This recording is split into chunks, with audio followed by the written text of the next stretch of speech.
Bismillahirrahmanirrahim. Assalamualaikum warahmatullahi wabarakatuh. Waalaikumsalam warahmatullahi wabarakatuh. Alhamdulillah. Alhamdulillahilladzi ja'ala as-sakinata fi qulubil mu'minin liyazdadu imanan ma'a imanihim. Ashhadu an la ilaha illallah wahdahu la syarika lah, wa ashhadu anna sayyidana wa nabiyyana Muhammadan abduhu wa rasuluh sallallahu alaihi wasallam alladzi la nabiyya ba'da amma ba'du. Al-Mukarram, guru-guru kita yang hadir pada siang hari ini, beliau Al-Ustaz Naib Mudir kita, kemudian yang kita muliakan Mudir Ma'had kita, dan yang ana muliakan seluruh ustaz wa ustazah yang insyaallah pada siang hari ini kita semua dimuliakan oleh Allah Subhanahu wa ta'ala. Bersyukur kita kepada Allah Subhanahu wa ta'ala dengan mengucapkan alhamdulillahi rabbil alamin, yang mana pada kesempatan kali ini Allah Subhanahu wa ta'ala masih selalu menganugerahkan kepada kita nikmat kesehatan, nikmat kesempatan, yang paling pentingnya adalah nikmat keimanan. Dengan ketiga nikmat tersebut, alhamdulillah, pada siang hari ini kita telah selesai melaksanakan sholat zuhur secara berjamaah, kemudian dilanjutkan dengan pengajian walaupun ilmu tak seberapa, tapi walaupun tak seberapa mudah-mudahan menjadi pahala bagi anda dan bagi ustaz yang saya mendengarkannya. Amin ya rabbal alamin. Tetapi perlu kita ketahui, Ustaz Busana semuanya, kata Rasulullah sallallahu alaihi wasallam di dalam kitab Targhib wa Tarhib riwayat Imam At-Tabrani, kata Rasulullah, "Idza marartum bi riyadil jannah farta'u." Jika kamu lewat di taman-taman surga, farta'u, maka berbahagialah, bersenang-senanglah. Sahabat bertanya, qalu ya Rasulullah wa ma riyadul jannah? Ya Rasul, apa taman-taman surga itu? Kata Rasulullah sallallahu alaihi wasallam, qala majalisul ilm. Taman-taman surga itu adalah majlis-majlis ilmu, majlis-majlis yang di dalam majlis tersebut dibahas satu huruf, dua huruf, tiga huruf yang berhubungan dengan ilmu agama.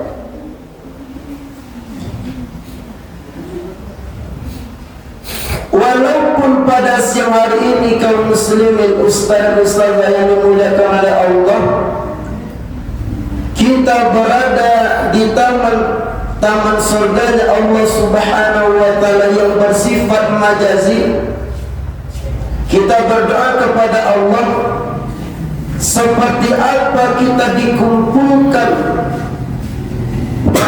pada siang hari ini, berharap dan berdoa kita kepada Allah, mudah-mudahan seperti ini juga kita dikumpulkan di surga Allah. Amin ya Allah ya Rabbal alamin. Kemudian kata Sayyidina Ali bin Abi Thalib dalam kitab Nasaihul Ibad, apa kata beliau? Man kana fi talabil ilmi, barang siapa yang dalam menuntut ilmu, kanatil jannatu fi talabihi, maka surga dalam pencariannya. Wa man kana fi talabil ma'siyah, kanatin naru fi talabihi, barang siapa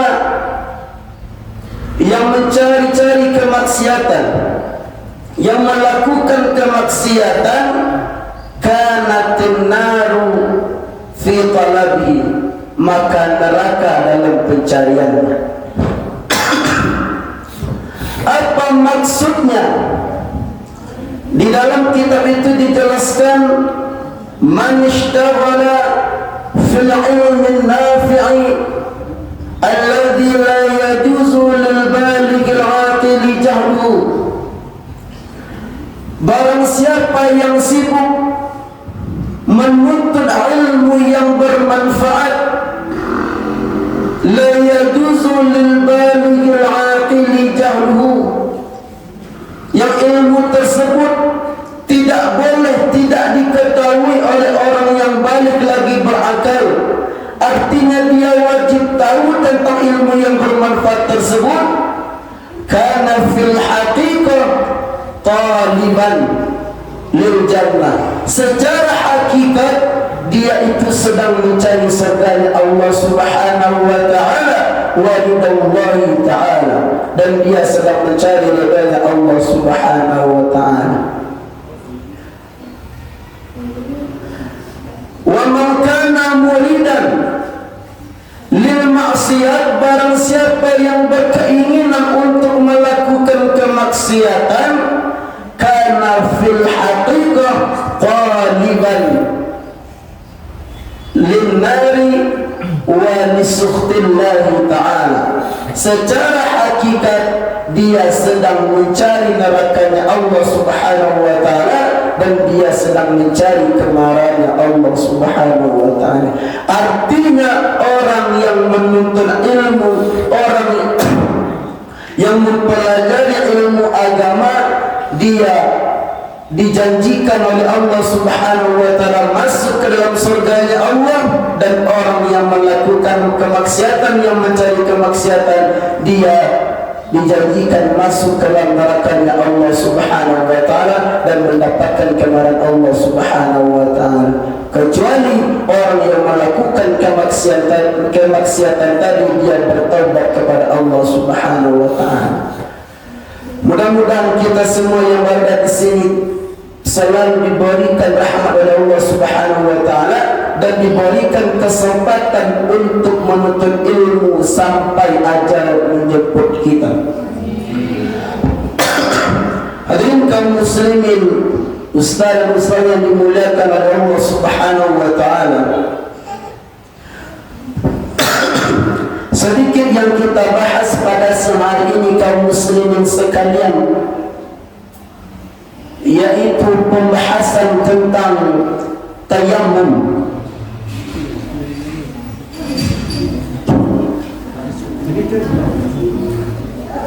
Di dalam kitab Bidayatul Mujtahid yang dikarang oleh Imam Ibn Rushdi, di situ beliau mengkaji tentang persoalan tayammum dengan beberapa pembahasan. Namun pada siang hari ini kita tidak membahas semua pembahasan tersebut, lama nanti ngantuk. makan.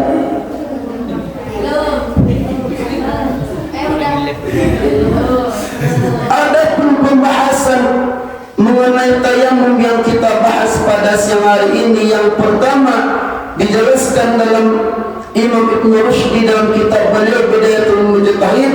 Yang pertama pembahasannya adalah praktek tayamum itu sebagai ganti daripada wudu. Pembahasan yang kedua, siapakah yang boleh melakukan tayamum tersebut. Pembahasan yang ketiga, syarat-syarat yang membolehkan untuk bertayamum. Dengan dalil Al-Quran, Allah Subhanahu wa Ta'ala katakan, "Falam tajidu ma'an fatayammamu sa'idan tayyiban." Kalau engkau tidak menemukan air, maka bertayamumlah dengan debu yang suci. Hadirin kaum muslimin yang dimuliakan oleh Allah Subhanahu wa Ta'ala, kita bahas pembahasan yang pertama, apa? Tayamum sebagai ganti daripada wudu. Para ulama sepakat bahwa tayamum ini adalah sebagai ganti daripada wudu. Namun para ulama mereka berselisih pendapat, apakah tayamum ini bisa sebagai ganti dari mandi junub apa tidak. Hadirin kaum muslimin yang dimuliakan oleh Allah Subhanahu wa Ta'ala, diriwayatkan dari Ibnu Mas'ud bahwa tayamum, kata beliau, tidak bisa dijadikan sebagai ganti daripada mandi junub. Namun kata Ali bin Abi Thalib, kata Imam Ali bin Abi Thalib dan sahabat-sahabat yang lain, mereka berpendapat bahwa tayamum bisa dijadikan sebagai ganti daripada mandi junub. Pembahasan yang pertama. Lalu pembahasan yang kedua apa? Siapakah yang boleh melakukan tayamum tersebut? Para ulama sepakat bahwa yang boleh melakukan tayamum itu ada dua. Yang pertama, orang sakit yang ketika dia menemukan air dan menggunakan air tersebut mengkhawatirkan timbul kemudaratan pada dirinya. Kemudian yang kedua, orang yang sedang dalam melakukan perjalanan dan dia tidak menemukan air.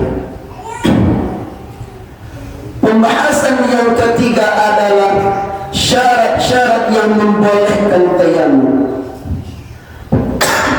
Adapun syarat yang membolehkan tayamum, yang pertama adalah niat. Jumhur ulama berpendapat bahwa niat adalah syarat dalam bertayamum.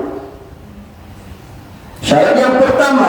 Syarat yang kedua adalah upaya mencari air.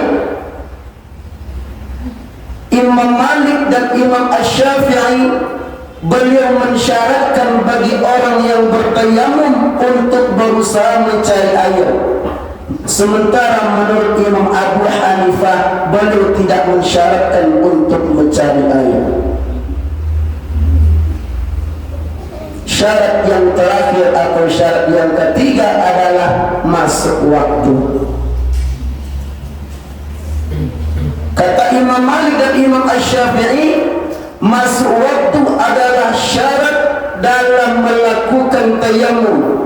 Sementara kata Imam Abu Hanifah, Al-Zuhair dan Ibnu Sya'ban, mereka tidak mensyaratkan bahwa masuk waktu itu sebagai syarat dalam bertayamum.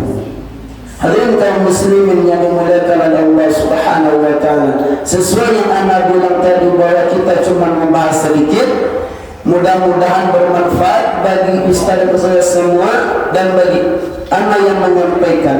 Kalau ada kata-kata yang salah mohon dimaafkan, kalau ada kekurangan mohon dimaafkan, kalau ada kelebihan tolong dikembalikan. Sekian, assalamualaikum warahmatullahi wabarakatuh.